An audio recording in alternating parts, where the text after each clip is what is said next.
Kalau kalian suka kuliner pedas, wajib nyoba nih ceker alias kaki ayam pedas ini.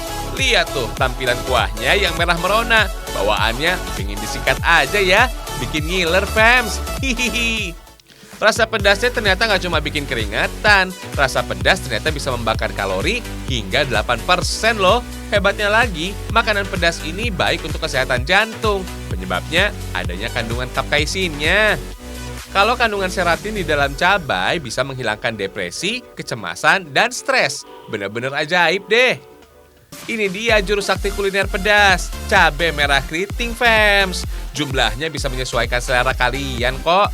Kalau masih kurang pedas, bolehlah dikasih cabai rawit merah. Ulek semua bumbunya. Lanjut tumis fams. Tambahkan daun salam dan serai ya. Disusul ceker ayam yang sudah direbus.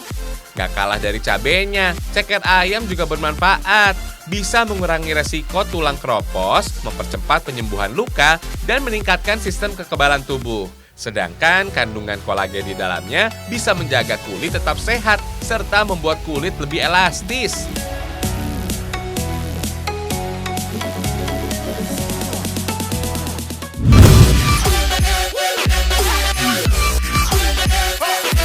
Variasi kuliner bakso semakin banyak, fams. Salah satunya bakso buaya ini. Hihihi, lucu ya bentuknya. Meski namanya bakso buaya, bahan baku yang dipakai bukan daging buaya kok. Masih sama dari daging sapi yang biasa kita makan. Cuma bentuk baksonya aja seperti buaya. Daging baksonya lembut banget loh. Kuahnya yang khas dijamin bisa bikin makan jadi beringas. Apalagi dikasih tambahan sambal. Beuh, bisa bikin nagih, fams. Lihat nih, bahan yang dipakai pada adonan bakso ini masih sama ya, kayak bakso pada umumnya. Proses bentuk adonannya aja yang bikin unik. Ada 2 pentol bakso yang dijadikan mata buaya. Lalu adonan dimasukkan ke dalam cetakan khusus. For your info nih, bakso dalam bahasa Hokkien berarti daging giling yang merujuk pada daging babi. Sejak berkembangnya bakso dalam lingkungan multikultural di Indonesia, bakso dibuat dari daging sapi, ayam, ikan, atau udang. Bakso jangan lupa dikasih isian ya. Ada keju, ati ayam goreng, bakso, dan kentang goreng. Tutup lagi deh dengan adonan. Masak sekitar 1 jam sampai bakso buaya matang, fams. Setelah matang, bakso buaya dibakar untuk mendapatkan tekstur yang renyah dan warna yang sama dengan buaya aslinya. Proses masak dengan cara dibakar ini lebih sehat daripada digoreng, karena sedikit lemak dan sedikit kalori. Satu lagi nih yang bikin beda, bakso disajikan di atas hot plate. Ayo, siapa yang mau cobain rayuannya? Rasanya maksudnya. Hihihi.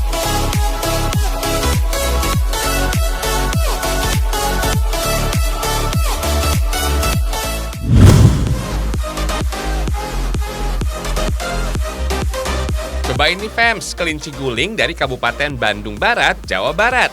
Tampilannya sangat menggoda selera makan loh. Bumbu khas yang berpadu dengan daging kelinci bakar dijamin bikin lidah nggak bisa berhenti ngunyah.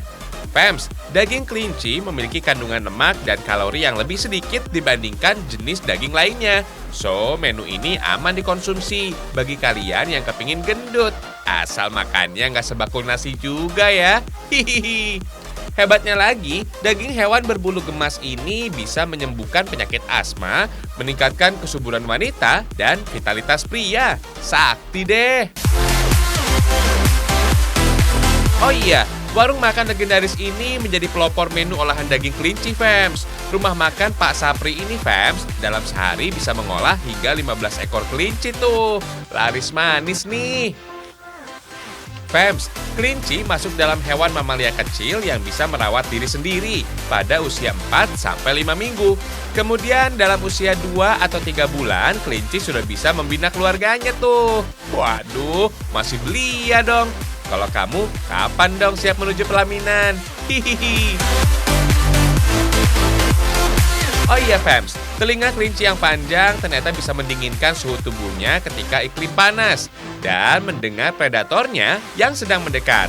Untuk menghindar dari predator, kelinci cottontail ini bisa berlari dalam pola zigzag dengan kecepatan 29 km per jam loh. Widih, bisa ngepot tuh. Kelinci juga bisa dibilang hewan yang mudah bosan, Fems, kalau tidak memiliki teman atau mainan. Ternyata kelinci baperan juga ya. Hihihi.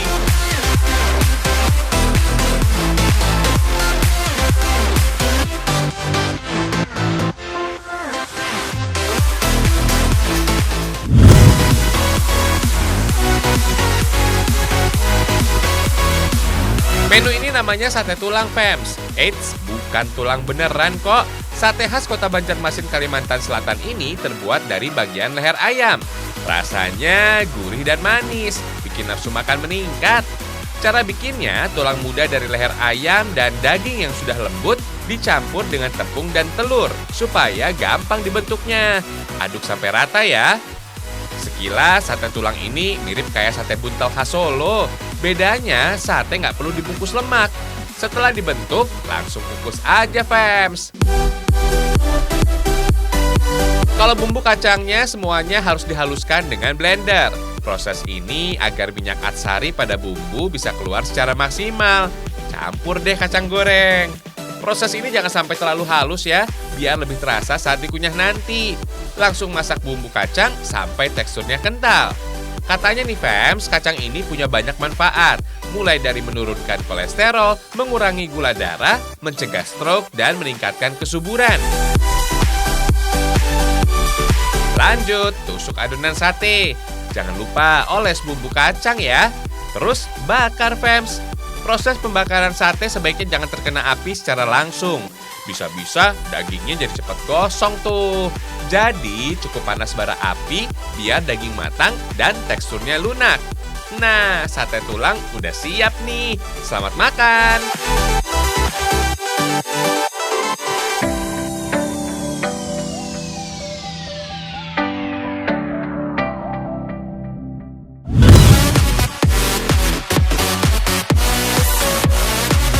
Di Kota Banjarmasin, Kalimantan Selatan ada mie habang atau mie merah. Kalau penyajiannya masih sama kayak mie biasanya, paling mantap dikasih bakso, Fems. Katanya sih keberadaan mie habang tidak terlepas dari kesukaan warga Banjar yang menyukai kuliner bernuansa warna merah.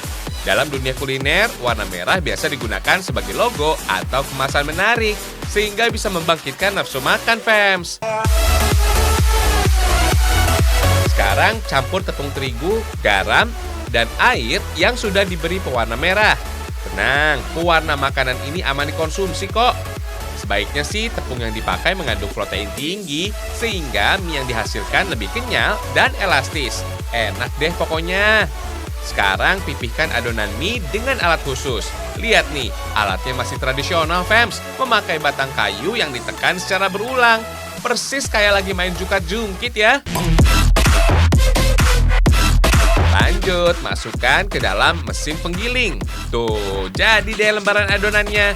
Sebaiknya saat mencetak mie, suhu adonannya tidak di bawah 25 derajat Celcius, supaya mie nggak mudah patah. Langsung deh bentuk adonan menjadi mie. Ada dua ukuran mie yang diproduksi di pabrik ini, yaitu mie kecil dan mie besar. Setelah dicetak, mie harus dikukus supaya teksturnya kenyal. Oh iya, mie berasal dari Tiongkok sejak 4000 tahun silam. Di Indonesia, mie sudah dikenal sejak Kerajaan Majapahit. For your info nih, mie basah tidak tahan disimpan, Fems. Penyebabnya tumbuhnya jamur atau kapang dalam suhu yang lembab.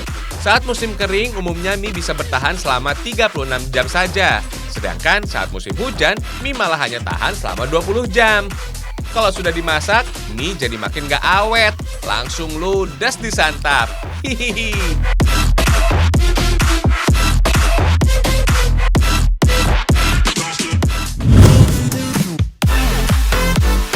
Zupa sup ini memiliki isian yang beda. Ada seblak yang tersembunyi di dalam pastrinya tuh. Rasanya enak loh. Pedas dan gurih. Jadi gak bisa berhenti makan sampai suapan terakhir. Ciri khas dalam pembuatan seblak ini ada tambahan kencur, Fems. Haluskan juga semua bumbu yang dibutuhkan. Lalu tumis sampai aroma harum menyeruak. Eits, jangan lupa masukkan ceker biar rasanya makin nikmat. Kasih mie dan kerupuk juga ya.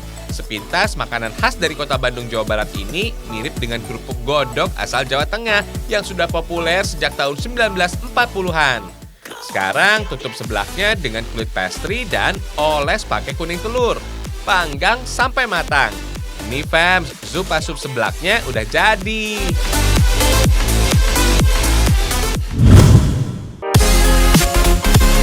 Buat pecinta pastry berlapis dengan cita rasa manis, wajib ngerasain strudel bakso khas dari Kota Bogor, Jawa Barat. Rasakan deh renyahnya pastry berpadu dengan kenyalnya bakso. Beuh, jadi ngiler. Bahannya udah lengkap nih. Air es nggak boleh ketinggalan ya, biar tekstur pastry lebih renyah. Selain itu, air es ini berfungsi menstabilkan suhu adonan saat bersentuhan dengan suhu hangat saat proses pengadukan. Adonan jadi nggak rusak saat dipanggang nanti. Setelah didiamkan dalam freezer, adonan langsung giling aja. Kasih mentega supaya adonan lebih mudah mengembang. Berikutnya, giling adonan beberapa kali sampai mendapatkan ketebalan yang dibutuhkan. Proses ini bisa membuat tekstur adonan menjadi lentur, renyah, dan tidak mudah putus saat ditarik. Selanjutnya isi adonan dengan bakso fams. Jangan lupa tutup lagi dengan adonan, biar nggak berantakan. Sekarang lubangi bagian atas strudel supaya nggak retak saat dipanggang. Panggang kurang lebih 25 menit sampai strudel matang sempurna. Kalau sudah matang, hajar fams. Hihihi.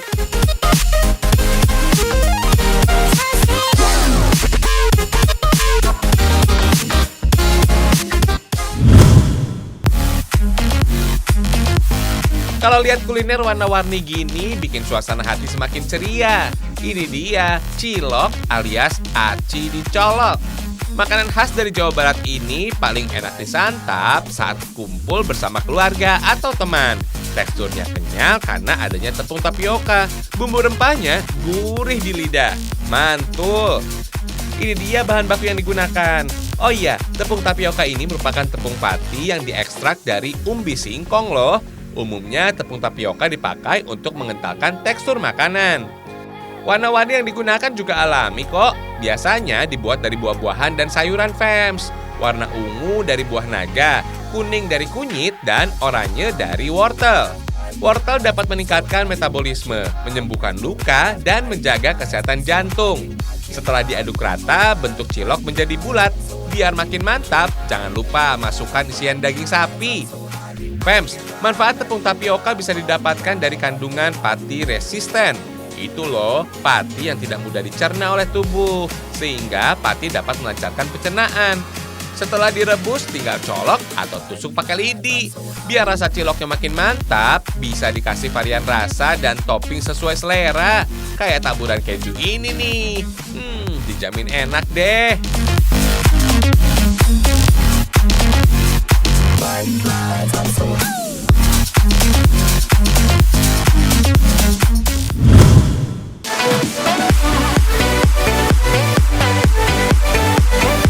Dari Pariaman, Sumatera Barat ada makanan ringan yang gak kalah enak. Namanya salalaua. Camilan berbahan dasar ikan ini jadi makanan favorit orang Minang. Cita rasa ikan yang khas berpadu dengan bumbu rempah yang istimewa bisa bikin lidah bergoyang. Bumbu yang gak boleh terlewat ada jahe fams. Gak cuma memberikan cita rasa masakan yang khas, jahe ternyata bisa menurunkan tekanan darah dan mengurangi sakit perut saat datang bulan loh. Lalu sangrai tepung beras untuk menghasilkan adonan yang lebih lembut. Beri daun kunyit dan daun bawang untuk memperkuat aroma masakan. Jangan lupa ikan asin ya. Aduk deh sampai rata. Biar nggak menggumpal, kasih air panas secukupnya fams. Biar makin cantik, kasih sedikit pewarna makanan. Bulatkan dan goreng sampai matang. Saat digoreng, minyak harus benar-benar panas fams. Oh iya fams, nama salalaua secara harafiah bermakna ikan goreng. Kita punya tips menggoreng supaya hasil masakan tetap renyah nih. Adonan salalaua digoreng dalam jumlah sedikit aja supaya suhu minyaknya tidak turun. Fams, ikan menjadi sumber protein. Manfaatnya bisa menurunkan resiko serangan jantung, meningkatkan kesehatan otak, serta mengatasi depresi.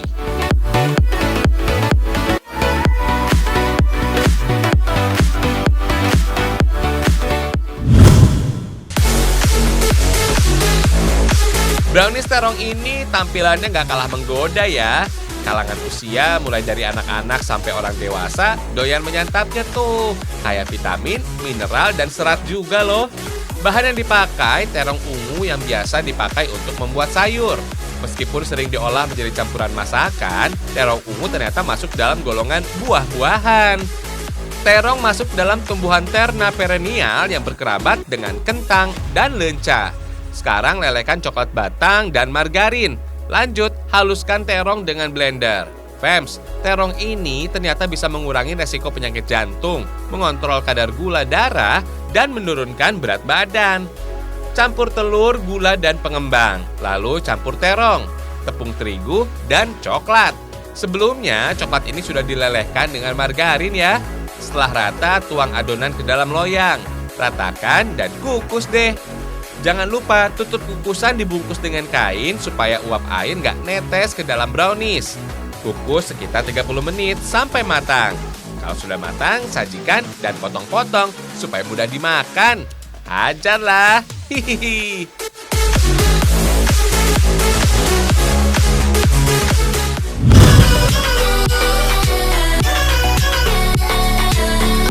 Kita tinggalin yang wangi-wangi. Sekarang ada yang bikin segar dengan tampilan mengecoh mata. Kelihatannya sih kayak bakmi goreng, tapi ini rasanya manis loh. Jangan heran, Fems, ini kan terbuat dari puding. Hah? Puding? Ini dia, Fems, food carving primer uding alias puding ukir berbentuk aneka makanan. Salah satu inovasi makanan dari kota Malang, Jawa Timur. Mulai dari nasi sate, tumpeng beserta lauk pauk, sampai burger, semua mirip aslinya. Meracik pudingnya gampang kok. Krimer kental manis putih cukup dicampur bersama air dan agar-agar bubuk. Agar-agar yang terbuat dari rumput laut kaya kandungan serat. Baik loh bagi sistem pencernaan pada tubuh. Kalau sudah masak, bagi adonan puding sesuai kebutuhan. Pakai pewarna makanan supaya cantik dan aman dikonsumsi. Berhubung mau buat steak puding komplit dengan sayuran, pilihan warnanya harus disesuaikan. Sesuaikan juga bentuk cetakannya, Fems. Kalau yang pakai sedotan ini, ceritanya sih mau bikin buncis. Hihihi. Fems, memberi warna dan mencetak harus gerak cepat. Jangan sampai dingin dan membeku ya. Percaya deh, Fems, proses pembuatannya jauh lebih lama ketimbang makannya nanti. Semua dilakukan secara detail mulai dari bentuk hingga pemilihan gradasi warna. Biar persis gitu deh sama aslinya. Hahaha. Duh, kalau udah kayak gini, mirip kayak daging steak beneran ya, Fems. Terakhir disusun aja nih, mulai wortel dan aneka sayuran, sampai daging steak dan yang terbuat dari puding. Walau warna-warni, semua aman dikonsumsi. Kalau mau awet, bisa kok disimpan hingga 5 hari di dalam kulkas. Asik ya!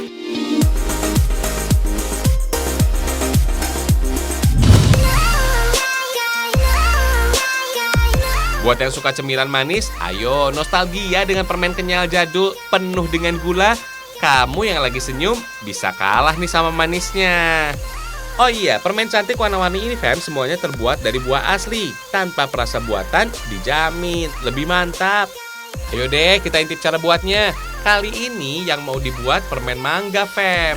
Wih, seger nih pastinya. Rumah usaha di kota Malang, Jawa Timur ini, Fems, bisa mengolah hingga 100 kg buah ceri per hari loh. Dengan musim penggiling khusus, daging buah mangga diekstrak menjadi jus. Jus buah mangga kemudian dimasak dengan mesin khusus. Mesin nggak berhenti ngaduk supaya nggak cepat gosong.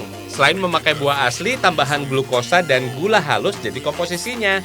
Selain sebagai pemanis, glukosa juga bisa ngebentuk tekstur dan bikin permen jadi lebih awet. Setelah 3 jam dimasak, adonan permen mangga bisa dipindah dalam cetakan.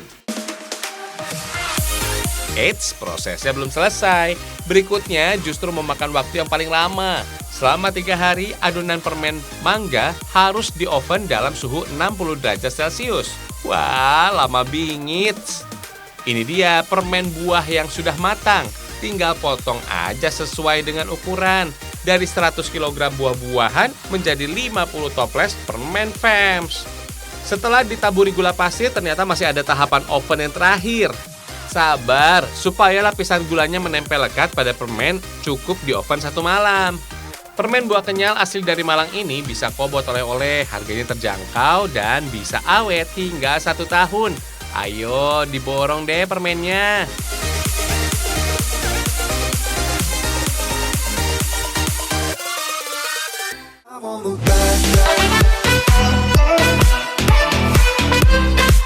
Udah dulu ya fams, sampai jumpa besok. Tetap nonton Ragam Indonesia ya, karena Ragam Indonesia, satu Indonesianya berjuta kekayaannya. Sampai jumpa.